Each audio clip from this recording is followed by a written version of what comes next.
Hi guys, this is Coach Neil from Davao City, and in today's video, ituturo ko po sa inyo paano gamitin yung credit wallet para i-enroll nyo yung mga new affiliates niyo. Yes, yan po ang isang napakagandang feature ni LiveGood kasi ang mga payment options natin sa LiveGood, pwede nyo pong gamitin yung credit card, debit card. Now, kung wala namang mga ganitong bagay, yung mga affiliates niyo, definitely hindi naman lahat ng tao may credit cards, hindi naman lahat ng tao may debit card, no, na pwedeng gamitin to pay online para maging affiliate dito sa LiveGood. Ang feature na to ang isa sa pinakamagandang feature ng LiveGood na talagang nagustuhan ko. Yung mismong earning mo dito sa LiveGood, you can use it to enroll your new affiliates. So today, ituturo ko po sa inyo ang napakadali, napakasimple at napaka-convenient na pamamaraan how to enroll your new affiliates using your credit wallet. So today, meron akong i-enroll na affiliate. Wala siyang credit card, wala siyang debit card. So ang gagamitin ko ay yung earning ko or yung credit wallet ko. Okay? So first things first, you have to get the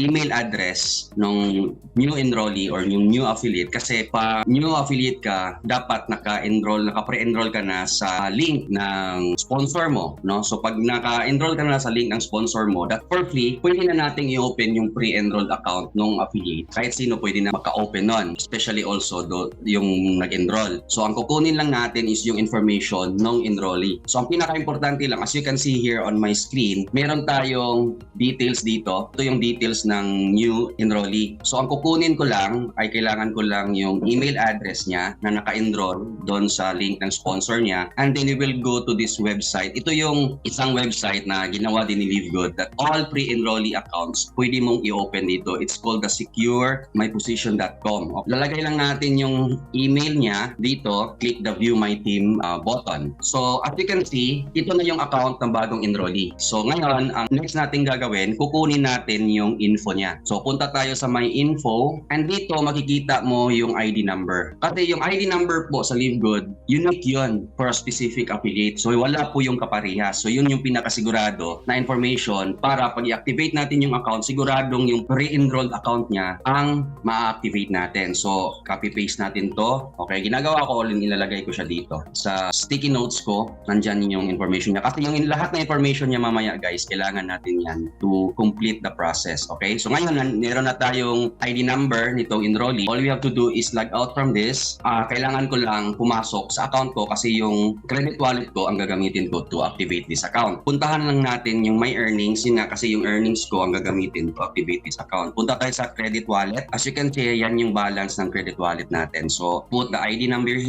here. Yan lang kailangan. Then click continue. Dalawa kasing option dito sa choose credit type guys. Pwede siyang ang credit mo pwede mong gamitin to order product or pay the membership, or yung credit mo pwede mong i-transfer to other credit wallet ng mga affiliate sa LiveGood, no? So pwede nating i-transfer to any credit wallet inside LiveGood yan. So ang pipiliin natin is order product or pay membership kasi nga babayaran natin yung membership niya. Click continue. So ngayon dito guys, as you can see dito sa next page na to, kailangan na natin yung information na enrollee. So ika-copy paste ko na lang yan. So una natin kukunin yung preferred username niya, then lagay natin yung preferred password niya, then scroll down. Dito naman tayo sa shipping address ng shipping info ng enrollee. Pipiliin natin yung Philippines. Pag nagawa mo na to isang beses, wala na. Dire-diretso na, pwede mo na tong gawin. Ibig sabihin, pag may credit wallet ka, pwede mo siyang i-withdraw through bank transfer, or pwede mong gamitin pang enroll ng mga bagong affiliates sa iyo na ipapadala yung bayad nila. So dito, ikukumplituhin lang natin yung information. Pag nag-activate kayo ng mga new enrollees, no, aspiring enrollees na walang credit card or debit card or any means na bayaran yan, gamitin natin yung credit wallet. Kailangan nyo yung information niya like full name, address with zip code, then email, then preferred username and password niya, then yung contact number. So lagay lang natin dito sa address 1, then lagay natin yung city niya. Okay, so yan yung province, then yung zip code. Importante po yan guys para magtuloy-tuloy yung process. Hindi po kasi tatanggapin, hindi matutuloy yung process, hindi makukumpleto yung process kung hindi kumpleto yung mga informations na kinuha natin kanina, no? Nilagay natin. So after that, scroll down. So as you can see, makikita nyo may mga products dito. Yes, kasi pwede rin natin gamitin yung credit wallet natin pambili nito mga products ni LiveGood. At isa yun sa isa sa nagustuhan ko, no? So pag kumita ka na dito, you can buy if you want kasi you are not forced naman to buy products. So punta lang tayo sa pinakababa, doon natin makikita yung memberships na options, okay? So ngayon, itong enrollee natin, magbabayad siya ng affiliation fee which is $40, then 1 month membership fee na $9.95. So, total of $49.95. So, ngayon, after that, you just click continue. Yes, meron din tayong option na pwede siya mag-yearly agad, no? So, pwedeng yearly membership plus $40, yun yung babayaran niya. Pero dito sa enrollee natin, gusto niya mag-enroll as an affiliate plus 1 month subscription lang muna. Click continue. Pag ako yung nag-activate, guys, sinisave ko yung username and password niya. And later, malalaman niyo kung bakit. So, dito, you just have to check, no? Double check nyo lang kung tama ba yung name. Tapos, importante guys, dito sa type, nakalagay pre-enrollee. Ibig sabihin yan, yung i-activate mo na account, pre-enrolled na siya. Yung account na to, ang i-activate mo, hindi ka magkakamali. Check the price, $49.95. Double check the information. Importante dito guys, titingnan ko itong pre-enrollee na type. Then, issue credit. Then, okay. Ayan, so successful na siya guys, no? So, to check if the account is good, log out tayo. And since nakasave na yon, automatic malalagin ko siya.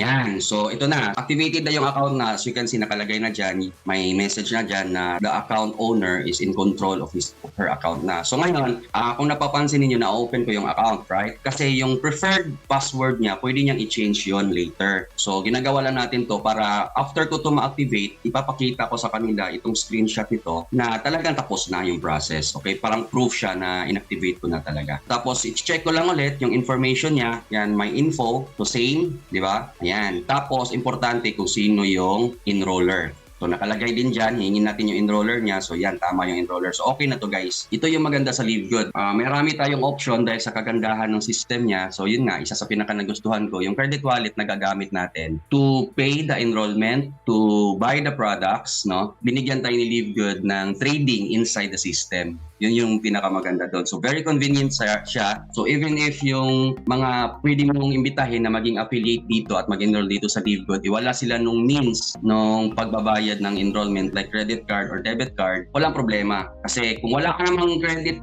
sa credit wallet mo, you can look for affiliates na merong credit sa wallet nila and you can purchase that, no, para pwede mong gamitin pang enroll. So I hope naging klaro to and sana nakatulong to lalong-lalo na sa mga bago dito sa LiveGood, lalong-lalo na pag ikaw ay meron ka ng team, so kailangan mo nang i-assist yan, right? Hindi pwedeng tanggihan mo yung enrollee kasi wala siyang credit card or wala siyang debit card. So as a leader, you need to find a way para ma-enroll yun. Sayang yan kasi gustong-gusto na niya mag-enroll sa LiveGood, di ba? Extend mo na yung tulong na yan. Bigyan mo na ng effort and time na ikaw na mismo mag-activate. So, yung pre-enrollment, obligasyon na yun ng sponsor. Para ma-enroll ka sa LiveGood, you need to pre-enroll using your sponsor's link. So, obligasyon na yun ng sponsor niya. So, with this video, I believe makakatulong to para sa lahat ng leaders na meron ng kahit papaano ay meron ng malaking team, no? So, pag nag-silver ka dito sa LiveGood, medyo malaki na yon. So, you need to manage that. You need to lead that, no? So, isa to sa pinakamalaking tulong na pwede ninyong gawin sa team niyo. Alright? So again, abundance day sa lahat. And this is Coach Neil from Davao City and let's get abundant together.